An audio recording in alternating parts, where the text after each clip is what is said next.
Hiya, how you doing? Good afternoon.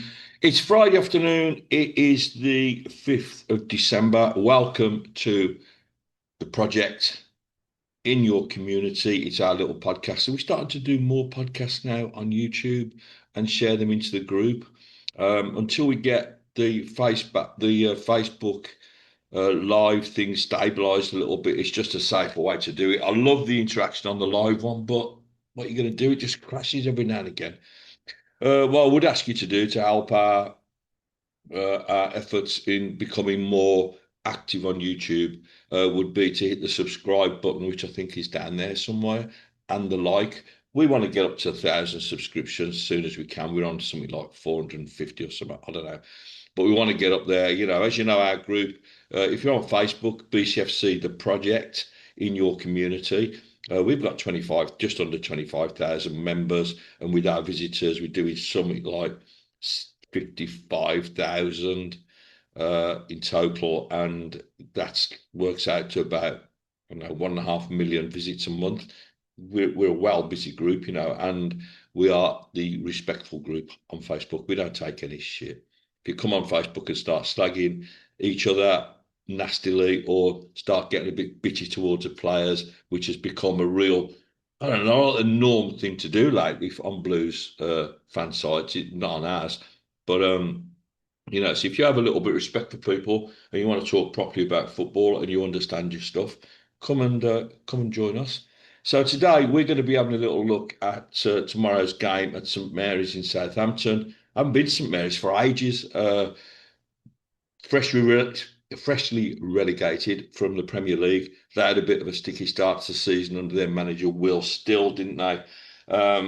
So Will had a bit of a mare with them. They started really poorly, and you've got to say that just recently they have really started to come back a little bit, haven't they? And they've got a very strong squad of players. They like to play their football. I think, in the last 5 games, they've won four and lost one. Now, what I watched the game that they lost to Millwall last Saturday. And of course, Millwall, you came to St Andrews and really didn't put up a very good show, did they, that night when we beat them 4-0? But they weren't bad at all, Millwall. Southampton took the lead and they tried to defend it. And to be honest with you, watching the game, the more I was watching it, I thought to myself, you know what, Millwall really reminds me of us probably about a month ago before we started really scoring. They sort of huff and puff. They pass the ball around well. They move it well. They have some very good players. They've got Adam Armstrong up top, who seems like he's been around forever, but he's actually only 28. He scored 6 goals this season. And then behind him, they've got Finn Aziz, who is he's actually, despite his name, he's Irish Finn. He's 25 years of age, and he scored 7. So he sort of plays just off the shoulder of Armstrong. It's a little bit like probably you could imagine like Ducks and Stansfield play. Um, they sort of, under their new boss, Tonda Eckert, who is only 32 years of age, Tonda, and with Southampton, he's managed for 5 games. He's won 4 and he's lost 1. So he's had a really, really good start, hasn't he? But he's had his first taste of defeat last week at the hands of Millwall at the New Den. Um, so I don't know what to expect. He mixes it up. Um, I've got a funny feeling he may play a little bit of an unusual lineup um, for Southampton. They usually will play with a 4-2-3-1 like we do. They're not. I'm just having a little look here just to. If you see me keep glancing to the side, I'm just looking at a few stats, Southampton stats, and the way they play. I've watched them. I think against Millwall they played with 4 at the back, so 4-2-3-1, and they sort of do what we do. They revert to 3 at the back in possession and invert to fullback. But what I've got a funny feeling they've done it before. is against us to give them the extra man in midfield all the time. So what happens with us, as you probably know, but I'm just going to say in case you don't, um, if, for instance, the opposition kick off, we have four at the back, two sitting in front, then we have three, and then we have one.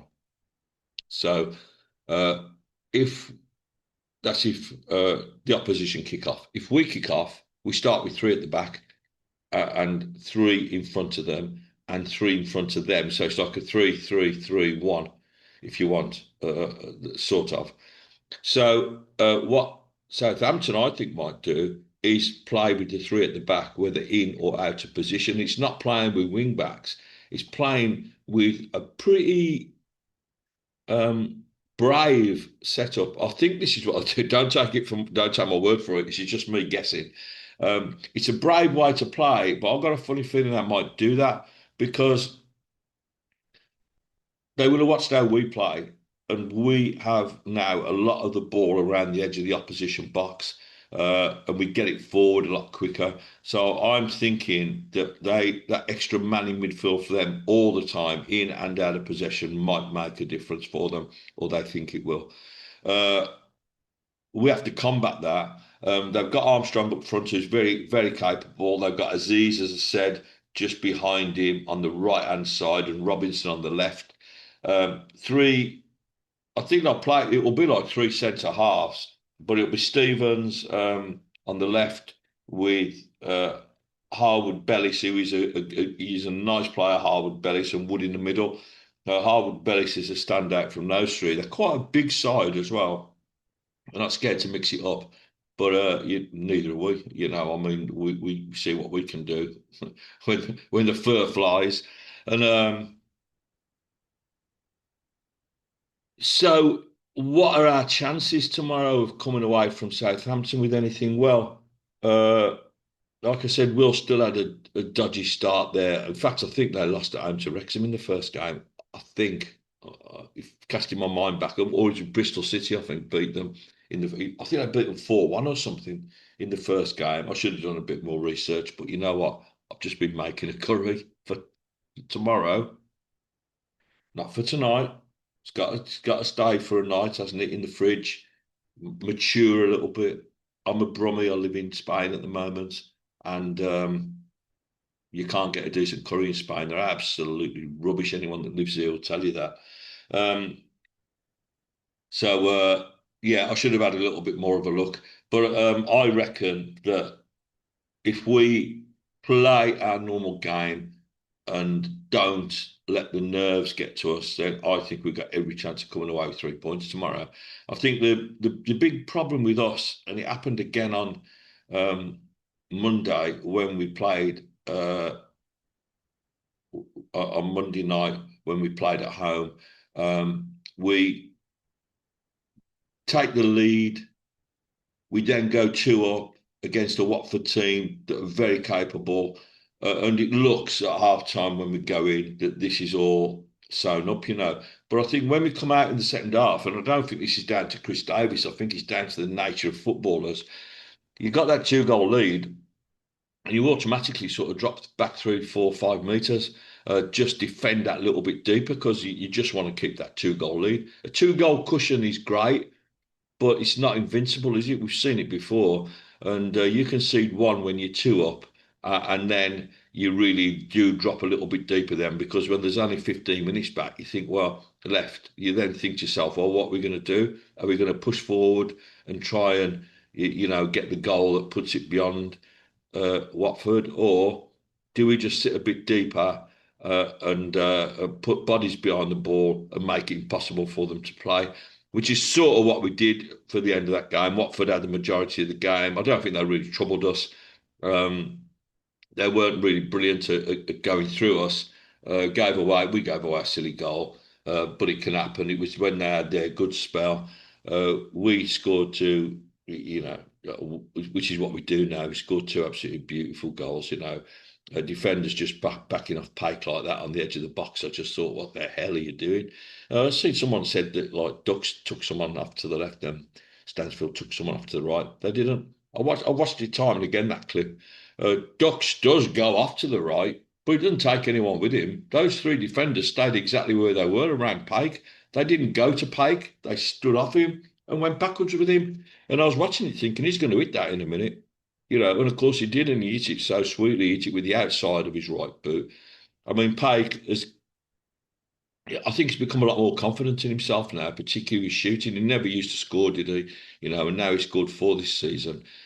He's a wonderful player, and we've had a lot of debate just recently about, who would be good enough to play in the Premier League that's in our team. And, my thoughts about this whole thing really is, well, what brought it up was the discussion about, do we want to go up this season or are we going to sit, stay down and consolidate? Well, what sort of stupid, stay down and consolidate? Those days are gone. You can't build a Premier League team in the Championship anymore, so you may as well just go up and then start with a clean slate, which is what Sunderland did. Sunderland spent big in the summer. They A lot of players went, a lot of new players came in, and it's worked well for them. You get teams like the three that came down last season that went up the season before from the Premier League, who go up and try to play with existing teams, or they're loyal, like Luton were a few seasons ago, to the players that got them there. They just come straight back down because those players aren't good enough. I'm not saying that the players that play at the Championship level aren't good enough. It's just a very different league. And I did a blog yesterday, and I made that point that really the Championship and the Premier League are both really good quality products, and it depends what you like to watch. I would rather watch a Championship game any day of the week to a Premier League game. Obviously, next season when we're in the Premier League, I'll be watching more Premier League games. Of course, I will. But while we're in the Championship anyway, I would much rather watch a Championship game. It's more cut and thrust. It's harder to predict. The teams tend to be braver because no one wants to lose the Premier League money. The pressure's there all the time. It's going to get even more difficult next season when the whole FFP situation changes and there's only certain things you can put through FFP now. So, you can see behind me, at the moment, I'm sitting right in front of our brand new stadium, which has just been built. I'm pretending it hasn't been built yet. But look at that thing of beauty behind us. Have a little look at that. Isn't that gorgeous? The beauty of that is it holds 62,000 people, or it will. And from next season, attendances are going to be a lot more important than they have done over the recent seasons. There's certain things now that you can't put through as FFP, like stadium naming and stuff like that. Your stadium can be sponsored, but you can't put it through the books the way you used to be able to do it, I believe.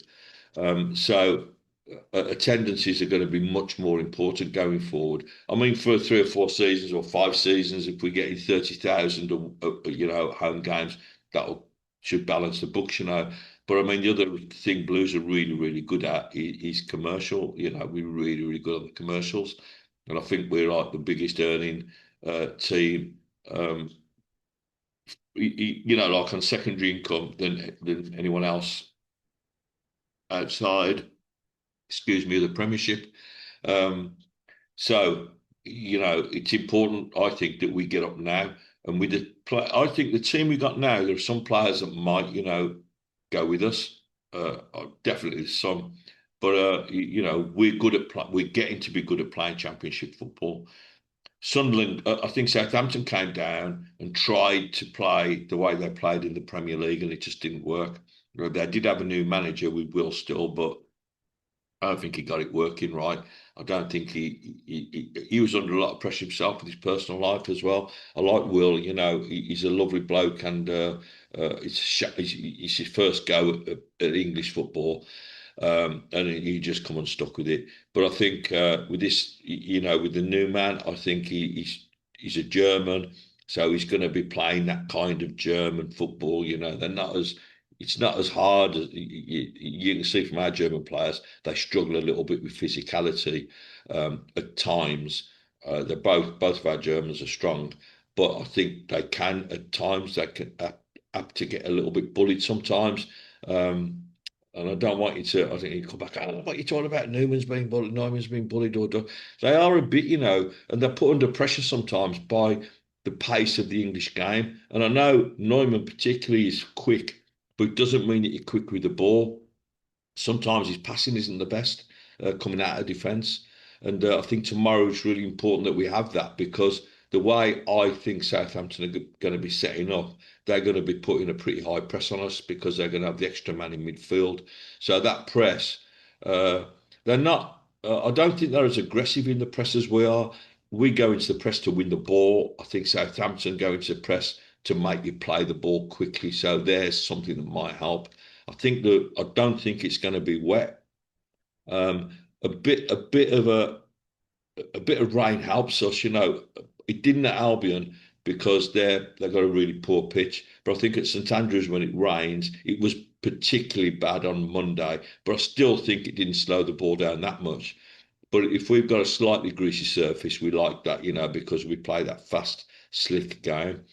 Um, a team I think is going to be pretty much the same. We're going to have a Sai Samuel at right back. He isn't injured. The thing that happened with the Sai Samuel, he hasn't had much football. It was absolutely shattered. And I think when uh, Samsted came on for him, I think he did a pretty good job. I mean, Samsted is an ample fullback. He isn't. I don't think he's probably what we thought we were getting. I don't think he's particularly good at going forward, but he can do a defensive job.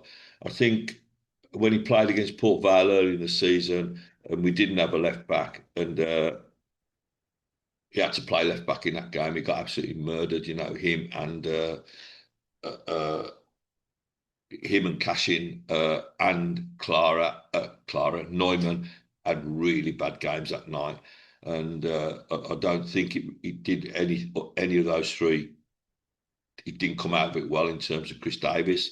I think Neumann lost his place not long after, and we've hardly seen Cashin and Samsted since. I still think Samsted might go in January, but it's important that we got in now through December because Asai Bright Samuel will be away with the Africans in the African League of Nations, I think it's called. Uh, um, he'll be playing for Nigeria, who just got knocked out of the World Cup. So that's sort of good, isn't it, for us? Um, a bit bearing in mind, don't forget tonight. I don't know what time it's on, but the World Cup draw is being made. So this is the groups, not the first games. That's going to be made tomorrow, I think. But tonight we're going to see who's going to be in what group. Wouldn't it be great to get Scotland because they're in a different pot to us, so we can draw them, I think, unless there's European pots where you can't draw each other. I don't know. But we're in the World Cup, England and Scotland are in the World Cup, and Ireland unfortunately aren't. But you know what? That's just the way it is, isn't it? Yeah. So tomorrow, I think I'm gonna edge for a Blues victory. I don't think a point would be a bad result there. They're 4 points behind us, so win, lose or draw, they're not going to go above us. Um, we win tomorrow, we can theoretically go third. Hull City and Middlesbrough play tonight, so that's a game that we probably will want to be a draw. I think I'll be probably watching that one. Um, and then tomorrow, the ball's in our court, isn't it? If you are a member of the project, I am going to be doing a live on the project at 1:30 UK time. So I'll be actually on the project live, taking your questions and listening to your comments and interacting with you. And we'll have about an hour and then half an hour before kick-off. Obviously, if you're going to Southampton, well, I don't know. If you're in the pub at Southampton, you want to join in, do so. It'd be lovely to hear from you. Um, I can't stop looking at that beautiful thing behind me. I mean, look at that.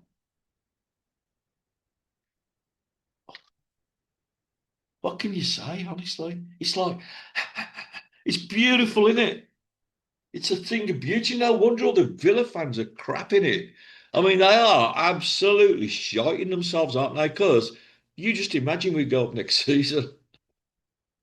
That'll be the end of it for them, mate. They might struggle for a season and manage to cope with us, but after that, see you, Villa.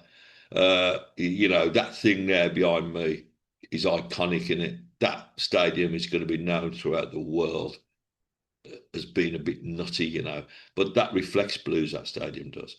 Uh, for me, St Andrews is the soul, is the home and the soul of Birmingham City. But I have to say that reflects our industrial background. It looks like an inner city football ground, and it's not going to look out of place near to a city centre, is it? Chimneys and scruffy small heath people walking around like me and you. I love it when Villa call us small heath because I want to, I love it. I wish we were called small heath. I love it. It's not an insult to me. We're a working class club, right? And if people want to call us small heath, do what you want, do your worst because we love it. We're not up our own arses, are we? And at least we won something this century, haven't we? We have. I'm going to leave it there, I think, before I start getting a bit too nasty with it all. But guys, thank you so much for taking the time to listen to me. Don't forget if you can subscribe and just hit the like button and just give us a little bit of support. Our charity does some wonderful work with the help of you guys and with the help of the National Lottery, who've just supported us to the tune of 20 grand, which is absolutely brilliant. And that was given us to us by the National Lottery um, community fund. So every time you put a quid into National Lottery, this is the sort of thing you're funding, which is great. Today we're doing a Christmas lunch today for veterans and old people, and along with 7 other independent groups, like Central Blues, Travel, Zulus in your community, Black Country Blues, Big Sing Blues for All, and the others. Um, we're doing kids parties for free. So none of this having to pay 30 quid to go to a kids party. It's for free. Um, we're doing one for just children who happen to be or happen to know of us or any of our other groups. Also, one for children in care. The following week, we're doing a homeless a dinner, Christmas dinner for the homeless on Christmas Day. It's all fantastic, absolutely so proud to be a part of what we're doing and what our groups are doing.